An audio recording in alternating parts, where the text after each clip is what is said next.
여러분, 저는 믿음도 또 우리의 현실도 우리의 삶에서 다 고려 대상이라고 봅니다. 그래서 입당 4주년에 우리의 지향을 오늘 설교 제목을 보고 좀 이게 무슨 제목이지 하는 사람이 있었는지 모르겠는데 초연결 인간화 신앙 공동체 그렇게 이름을 한번 뽑아봤습니다. 저는 앞으로 우리 교회와 관련해서 우리 교회에 이런 지향을 염두에 두고 많은 설교를 하려고 합니다. 오늘은 그 출발입니다. 그리고 이 출발의 의미는 그리스도 예수께 의지합니다. 저는 오늘 설교 제목을 이렇게 하고 싶었습니다. 진격의 예수 그리스도 이렇게 하고 싶었습니다. 요즘 그 연예인들이 많이 쓰는 말인데 진격의 예수 그리스도. 우리가 초연결 인간화 신앙 공동체로 출발하는데 그 진격의 힘을 오직 예수께서 주실 수 있다는 것입니다. 그것이 또 우리 시대에 오늘 하루하루를 살아가는 우리 시대의 실존적 신앙이기도 합니다. 우리가 변화를 위해서 이전했던 입당 4주년에 저는 본문 6절 말씀에 오늘 우리 읽은 본문 6절 말씀에 주목합니다. 모든 촌에 두루 다니시며 가르치시더라. 우리가 못할 것이 없다. 무엇이든지 한다. 저는 이것이 기독교 교회의 변화의 모델이라는 것을 요즘에 새삼 깨닫습니다. 이 두루 다니신다는 말을 두루 다니신다라는 말을 현대적으로 확장하면 이게 초연결입니다. 초연결은 최신의 변화요. 오늘날 버전의 진격이죠. 그리고 예수님은 거룩한 진격을 우리에게 보여주십니다.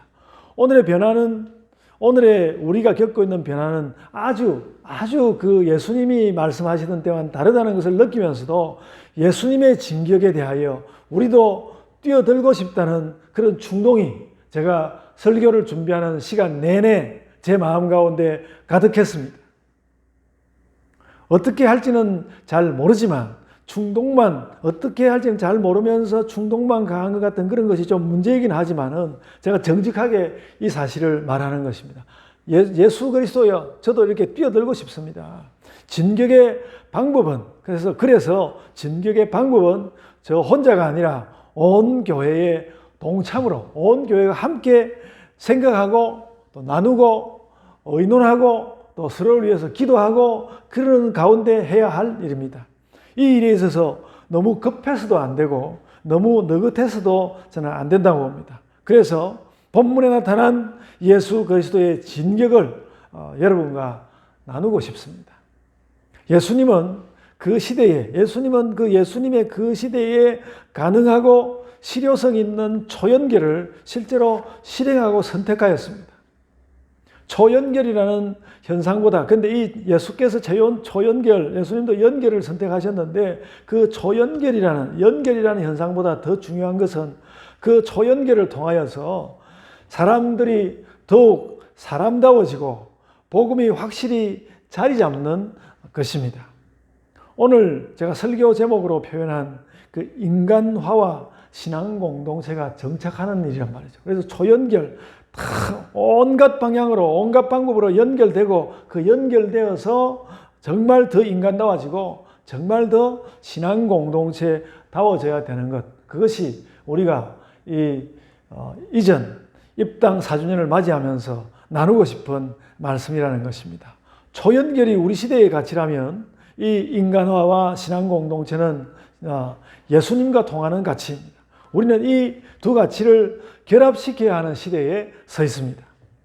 예수님은 갈 수 있는 곳은 다 가시려고 했습니다. 갈 수 있는 건 다 가시려고 했고, 지금은 또 사역을 위해 떠났던, 오늘 본문은 사역을 위해 떠났던 고향 나사렛에 와 있습니다. 그런데 그 진격과 연결의 노력을 하는 그 예수님 앞에 나사렛은 더 인간적이고 더 신앙적인 발전된 모습을 전혀 보여주지 못하였습니다. 그에 대한 예수님의 실망이 6절 상반절에 표현되어 있습니다. 그들이 믿지 않음을 이상히 여기셨더라 그랬습니다. 그들이 믿지 않음을 이상히 여기셨다. 이상하다. 그리고도 예수께서는 그 실망스러움 때문에 주저앉은 것이 아니라 또 한 번 연결과 진격의 활동회로 나가서 서십니다. 모든 촌에 두루 다니시며 가르치시더라 그랬습니다. 진격도 하시고 또 연결도 하시는 것이죠. 그래서 바로 이것이 우리 시대 초연결 인간화 신앙 공동체의 모델이라는 것입니다. 그렇다면 예수님의 이 말씀은 우리의 과제도 되는 것입니다. 예수님은 예수님 시대의 버전으로 우리가 읽어내기를 초연결 인간화 신앙 공동체 그 일에 들어가셨는데, 오늘 그렇다면 우리에게도 초연결 인간화 신앙 공동체 이 과제가 있다는 것입니다. 요즘 이것도 저것도 모두 안 되는 것만 많은 곳이 세상인 것 같습니다. 우리는 맨날 거룩한 영적 진격을 멈추어야만 할 것 같은 그런 세상에 살고 있습니다. 맨날 저도 아침에 일어나면 맨날 이 진격을 어떻게 할꼬 맨날 그 생각이거든요. 맨날 합니다, 제가. 교회는 그래서 이 땅에 마치 외국인으로 거주하는 것 같은 그런 느낌을 줍니다. 그러나 주님은 오늘 우리에게 그런 실망으로 물러서지 마라. 우리가 아직도 더 넓은 세상에 더 두루 나가자. 예수님은 초연결 인간화 신앙 공동체를 가리키고 계시지만 신자의 그 길을 가로막는 요소가 많습니다. 그래도 예수님은 진격합니다. 그리고 우리도 진격합니다. 진격의 예수 그리스도를 따라서 우리도 진격합니다. 아멘. 그래서 이런 방법을 해보라. 오늘 제가 방법을 이야기했습니다. 이런 방법을 해보라는 그런 방법보다도 이 진격과 연결의 끈을 놓지 않는 것이 중요합니다. 여러분, 이렇게 우리가 좀 힘겨워하다 그냥 진격의 끈을 놓아버릴까? 제가 늘 걱정하고 우리 성도들을 위해서 기도하는 것입니다. 끈을 놓아버리지 말게 하소서. 어떻게 보면 목사님이 방법도 없이 깃발만 든다고 할지 모르지만 저는 깃발을 드는 것이 중요하다는 것입니다. 그리고 그 방법을 나누는 것은 함께 온갖 머리를 다 짜내서 하면 되는 거죠. 하면 되는 것이죠. 오늘 마가복음 본문 앞부분에는 계속하여서 진격하는 예수님의 모습이 보입니다.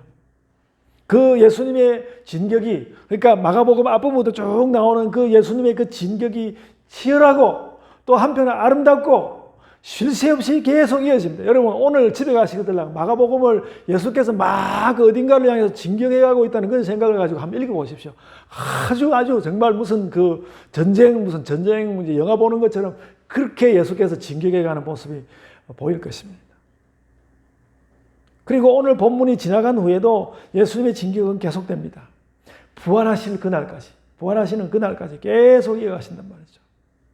여러분, 일단 갈릴리에서 하시는 갈릴리 사역이 나오는 마가복음 1장으로부터 8장을 한번 읽어보면요. 예수님이 갈릴리 사람들의 생활과 마음속으로 어떻게 들어가셨는지, 그 각 단락이 또 다른 단락으로 바뀔 때마다 예수님이 어떻게 다른 이야기를 하고 또 예수님이 어떻게 스스로에게 다른 인상을 드러내고, 그러면 또 다시 사역의 분위기가 어떻게 일신되면서 그렇게 상황이 자꾸 바뀌어가는지 그걸 한번 살펴보십시오. 그 계속됩니다. 그래서 지역이 바뀌고 사람이 새로워지고 예수님의 인상도 달라지고 전에 없던 일들이 일어나고 장애가 오히려 새로운 시작과 가능성이 된다는 것이죠. 예를 들어서 여러분 마가복음 1장을 보면요. 마가복음 1장 마가복음 1장 시작에 이렇게 나옵니다. 하나님의 아들 예수 그리스도의 복음의 시작이라. 얼마나 힘찹니까? 마치 창세기를 보는 것 같지 않습니까? 하나님의 아들 예수 그리스도의 복음의 시작이라. 태초에 하나님이 천지를 창조하시니라. 비슷한 인상 아닙니까? 그런 시작처럼 이제는 하나님의 아들 예수 그리스도의 복음이 시작된다. 창조가 시작되는 것처럼 이제 하나님의 아들 예수 그리스도의 복음이 시작된다. 그리고 창조의 그 웅장함에도 불구하고 인간으로서는 어찌할 줄 몰라 하는 하나님께서 창조하시고 여러 세월이 흘러왔는데 인간으로서는 어찌할 줄 몰라 하는 더 문제만 깊어져 가는 것 같은 그런 문제들에 대하여 예수 그리스도께서 복음으로 오셔서 예수께서 복음을 가지고 오셔서 새로운 시작을 하신다는 말씀입니다. 그래서 여러분 복음이라는 것은 예수께서 가져오신 복음이라는 것은 창조 이래 이스라엘을 거쳐서 인간들이 풀지 못한 문제들에 대하여 예수 그리스도께서 답하신다. 그런 뜻이 있다고 규정할 수 있습니다. 이것이 마가복음 1장 1절의 아우라입니다. 세상을 향한 예수님의 진격이고 하나님 나라의 진격이고 복음의 진격입니다. 그게 부숴야 되는 그 사람들을 허물어뜨리는 그런 것들을 향해서 진격해 오시는 예수 그리스도를 우리는 1장 1절에서 만날 수 있습니다. 그런 다음 9절에서 예수님이 세례 요한에게 세례를 받으시는 것 특별하지 않습니까? 그 세례를 받으시는데 뭔가 시작을 할 거나 뭔가 새로운 시작을 할 거라는 느낌이 사라지기도 전에 1장 15절에 예수님 복음의 총괄이 선포됩니다. 때가 찼고 하나님 나라가 가까웠으니 회개하고 복음을 믿으라. 신약 성경을 관통하는 하나님 나라 주제가 이렇게 등장합니다. 이것도 또한 예수 그리스도의 진격입니다. 그리고도 복음서의 기세는 그 1장 15절이 나왔다고 마가복음 그 말씀의 기세가 수그러들지 않습니다. 계속 그 진격에 가는 기세가 살아 있습니다. 마가복음에는 잘 안 나왔지만 예수님은 나사렛에서 그 사역을 하실 때 나사렛에서 가브나움으로 이사했습니다. 마태복음 4장 13절에 이렇게 마태복음 4장 13절에 이렇게 말씀했습니다. 나사렛을 떠나 스불론과 납달리 지경 해변에 있는 가브나움에 가서 사시니, 이 말은 이사했다는 말이거든요. 그런데 이 마태복음 말씀에 해변에 있는 가브나움이라고 하지 않습니까? 정확히 말하면 갈릴리 호숫가로 이사하신 것입니다. 진격의 예수 그리스도라는 인상을 갖고 보면 해변의 가브나움이라는 말이 우리 눈에 쏙 들어옵니다. 아주 완전히 갈릴리 호수 교통 요지로 들어간 것은 아닌 것 같습니다만은 그래도 동서남북으로 왕래하기 더 좋은 해변으로 예수께서 이사하셨습니다. 이거 사역을 위한 것입니다. 뭔가 어딘가로 가기 위해서, 가기에 전혀 불편하지 않는 곳으로 이사하셨습니다.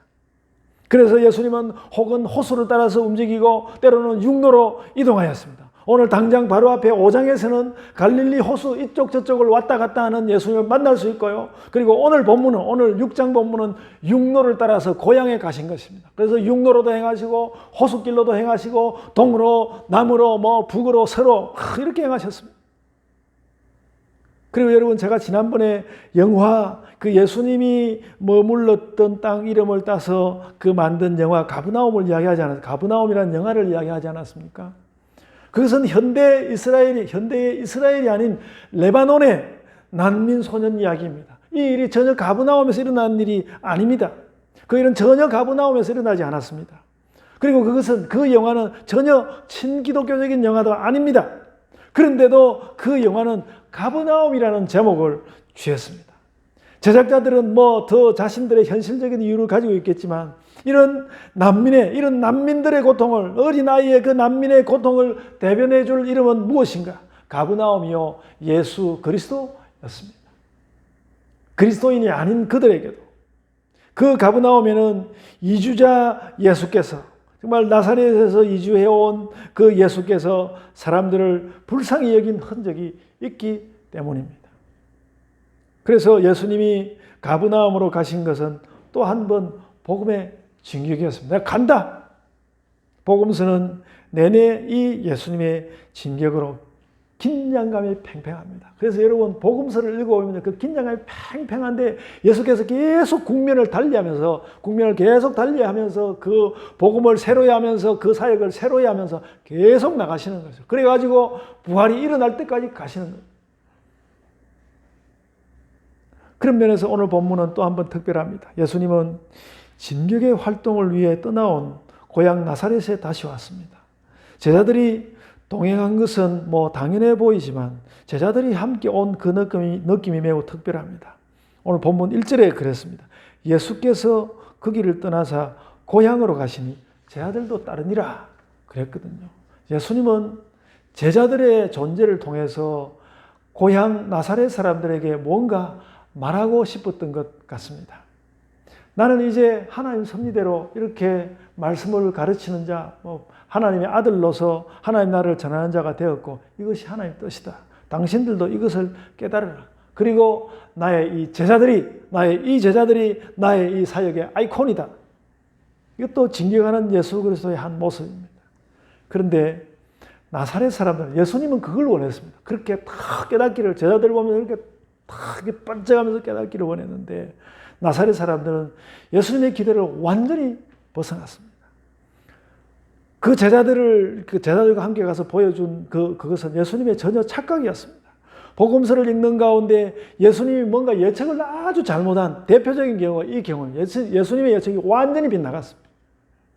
예수님의 권능을 보고 나사렛 사람들처럼 물론 물음은 가질 수 있습니다. 저 사람의 저 능력과 저 지혜는 대체 뭐지? 근데 오히려 다른 지역 사람들은 그러지 않았습니까? 예수님을 보고 이 권능이 바리새인들과 다르구나. 서기관들과 다르다. 이렇게 권위 있는 말씀이라고 인정을 했는데 말이죠. 그러나 그 예수님의 고향 사람, 나사렛 사람들의 대답은 예수께는 너무나 실망스러운 것이었습니다. 저 누이들이 우리 옆에 있고 그 형제들도 우리 옆에 있지 않느냐. 그렇게 그냥 제멋대로 생각한 채로 오늘 3절을 보면 그들이 예수님을 배척했다고 말씀하고 있습니다. 그러니까 그 고향 아닌 다른 데서는 없는 일이 오히려 고향에서 더 서글픈 일이 더 실망스러운 일이 일어났습니다. 그래서 예수님은 실망했습니다.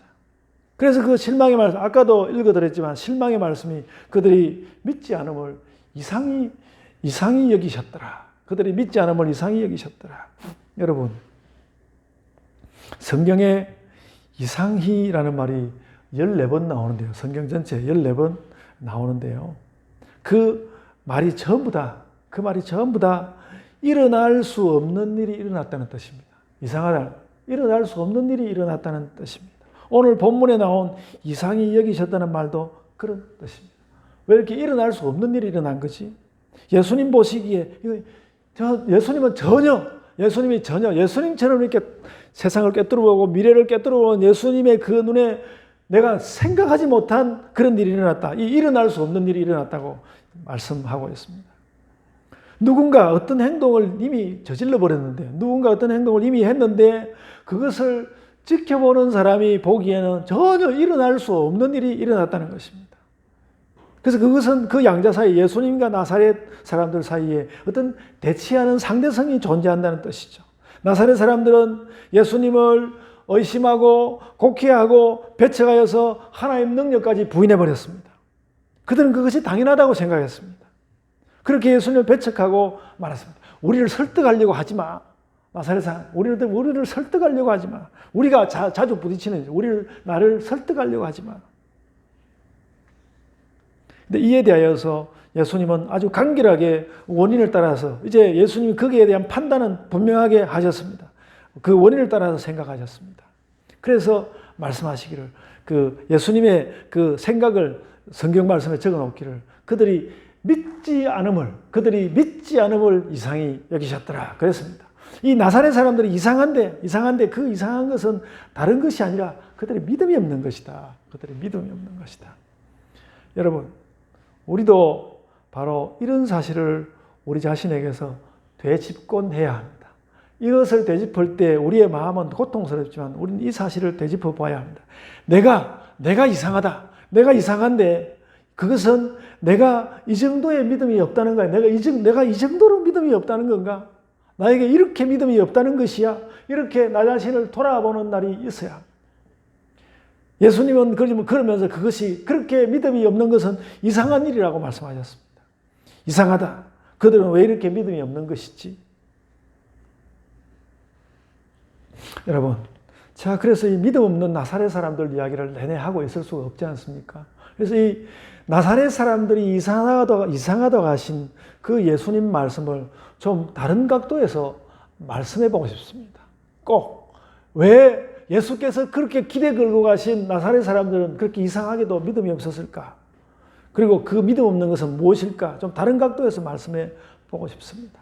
여러분, 제가 아주 일반적인 깨달음 하나를 오늘 여러분과 나누고 싶은 것이 있습니다. 예수님은 예수님은 이 땅에 오셔서 우리 앞에서 무엇을 하시고 또 어떻게 사시고 또 어떤 것을 보여주셨나? 예수님은 오셔서 도대체 뭘 하셨나? 하는 것입니다. 근데 제가 오늘 그 질문을 묻고 오늘 본문에서 오직 하나의 답을 발견합니다. 오직 하나의 답을 발견하는데요. 예수님은 믿음으로 살고 믿음으로 행하시고 우리에게 믿음을 보여주셨습니다. 그래서 여러분, 좀 엉뚱한 이야기인지 모르지만 그 예수님을 아주 반대했던 현대 가까이로 오면서 있는 그 철학자 니체마저도 예수님이 믿었다는 사실만을 인정했습니다. 이 니체라는 사람이 예수 아니고 막 기독교인들이 예수를 제대로 믿은 건가 하고 막 그 비판을 제기했지만 예수님이 믿었다는 사실만은 이 니체가 인정하였습니다. 예수님 혼자 믿었다고 그렇게 인정했습니다. 예수님은 믿음을 보여주셨습니다. 예수님은 하나님 아들로서 이 땅에 오셔서 모든 삶을 다 더듬어보고 다시 더듬어보면요, 예수님이 그 하나님을 향하여서 또 사람들을 만나면서 하는 모든 일들 가운데서 행하신 그 일들을 하나하나 다 더듬어보면 예수님이 무엇으로 그렇게 하셨는가 하면 믿음을 가지고 그렇게 하신 것입니다. 그래서 잘 아는 그 하나님을 믿는 믿음으로 내가 잘 아는 내 아버지 그 하나님 잘 아는 그 하나님을 믿는 믿음으로 내내 사시고 십자가 고난이 고통스럽기는 했지만 그 고난의 잔도 믿음으로 받아들이셨습니다. 그리고 믿음대로 부활하셨습니다. 예수님은 모든 것을 믿음으로 하셨습니다. 여러분, 오늘 우리는 무엇보다도 우리는 믿음을 가져야 하는데 그 믿음 예수 그리스도께서 가지신 그 믿음을 통찰하고 받아들여야 합니다. 여러분, 우리가 예수님을 따라서 믿음 있는 교회가 됩시다. 아멘. 그런데 하나님 섭리가 통하지 않고 믿음이 통하지 않는 나사렛의 그 이상함. 그러니까 예수님에게 너무 이상함, 이해할 수 없음, 섭섭함, 모호함, 이거 왜 이런 거지? 그 모든 것에 대한, 그래서 그 섭리가 통하지 않고 믿음이 통하지 않는 이 나사렛의 그 모든 그 이상한 일들, 이 일에 대한 예수님의 답이 무엇이었습니까? 거기에 대한 예수님의 답이 무엇이었습니까? 그것이 바로 이에 모든 전에 두루 다니시며 가르치시더라. 이게 예수님의 응답입니다. 여러분, 이것이 오늘 본문이 보여주는 예수님의 또 한 변의 엄청난 진격입니다. 이상하게 이 일이 실패처럼 보인다는 거야. 이상하게 이 일이 실패처럼 된다는 거야. 그러면 또 진격이다. 그러면 또 나간다. 여러분, 우리도 그렇습니다. 최근에 저하고 매우 가까운 그냥 믿지 않는 어떤 분이 제게 그런 말을 했습니다. 목사님이 참 훌륭한 성공을 할 줄 알았는데 하고 그 뒤에 말을 안 하고 끝을 흐렸습니다. 이게 무슨 말이지? 제가 그분에게는 차마 답을 하지 못했지만 제가 오늘 이 말씀을 보면서 이 말씀을 대하면서 저 혼자서 얻는 답이 그것입니다. 그 참 이상한 일인데 주님, 이제 우리가 온갖 일을 벌려서 두루 다니며 가르쳐야 되겠습니다. 저희가 그래야 되겠습니다. 여러분, 이 통찰과 결심이 우리에게 필요하다는 것입니다. 우리가 어려워서 힘겨워하는 것이 있을 수밖에 없는 일이지만 그게 무슨 소용이겠습니까?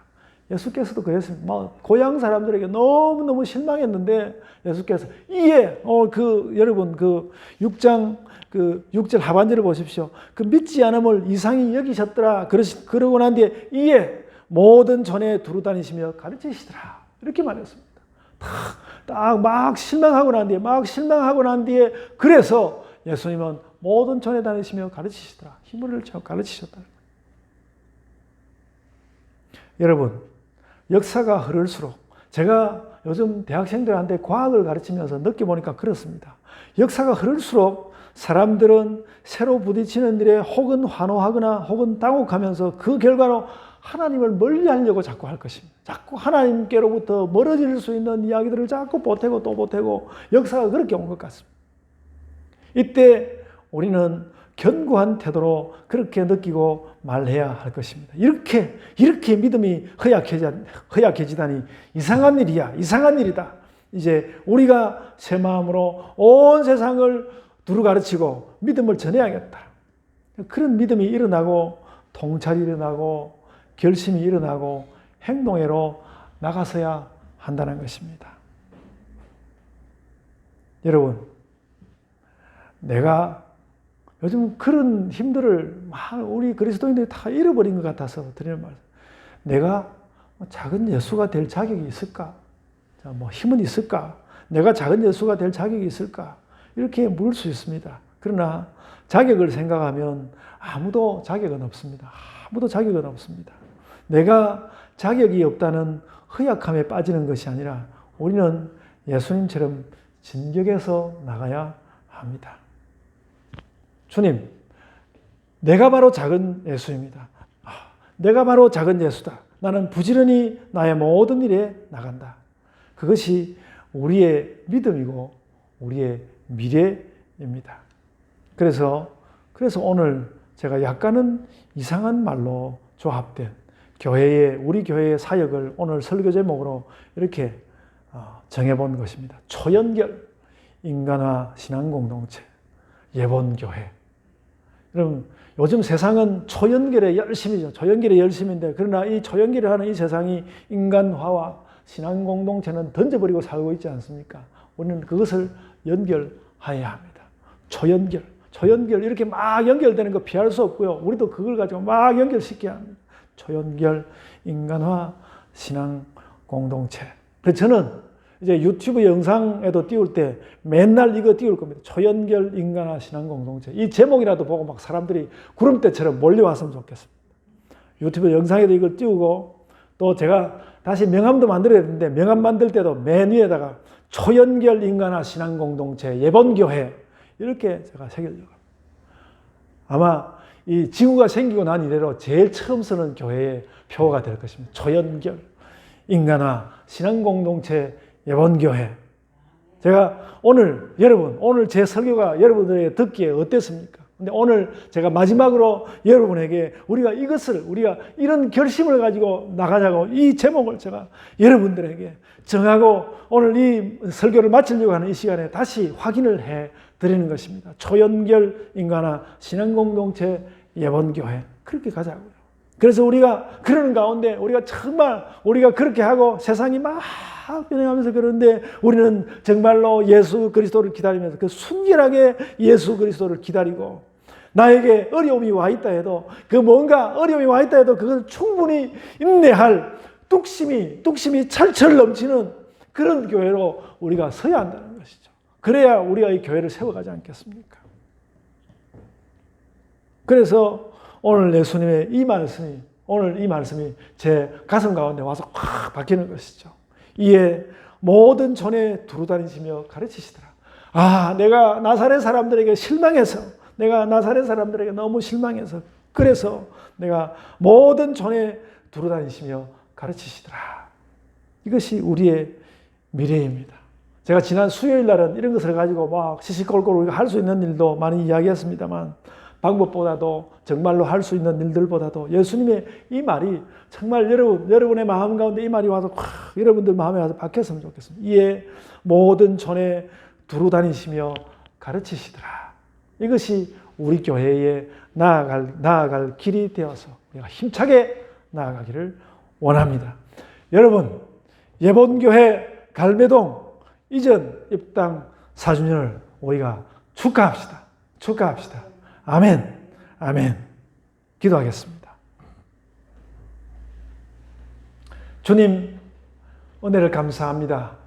저희에게 힘을 더하여 주시고, 주님, 저희가 기쁜 마음으로, 우리가 힘찬 심령으로 또 온 세상을 바꿀 수 있을 그런 힘찬 것으로 저희들이 나아가며 예수 그리스도께서 두루 온 지방으로 모든 촌으로 다니시면서 말씀을 가르치시고 그들에게 사역하신 것을 우리 심령 가운데 품게 하옵소서. 코로나 감염이 와서 우리를 또 꼼짝도 못하게 하는 것 같지만 그래도 아버지 하나님 우리가 할 일을 찾아서 우리가 할 수 있는 것을 찾아서 그리고 예수 그리스도께서 하신 것처럼 우리가 어찌하든지 할 수 있는 정말 그 긍정적인 방향들을 찾아서 우리 교회를 세워가는 자들이 되게 하여 주시옵기를 주님 원하옵나이다. 아버지 하나님 우리 교회의 지체들을 한 사람 한 사람 다 만져주시기를 원하옵나이다. 그 각자의 마음 가운데 들어가서 온 세상을 그렇게 다 가시며 두루 가르치시는 그 예수 그리스도의 그 심령이 그 말씀이 제 가슴에도 왔습니다. 저도 이것을 가지고 어디에든지 가고 어디에나 나아가고 무슨 일에든지 나아가고 무엇이든지 감당하고 주께서 하게 하심으로 주님이시여 이것을 하지 못하는 것이 이상한 일이 아닙니까 하고 주의 일에 나아가는 저희들이 되게 하여 주옵소서.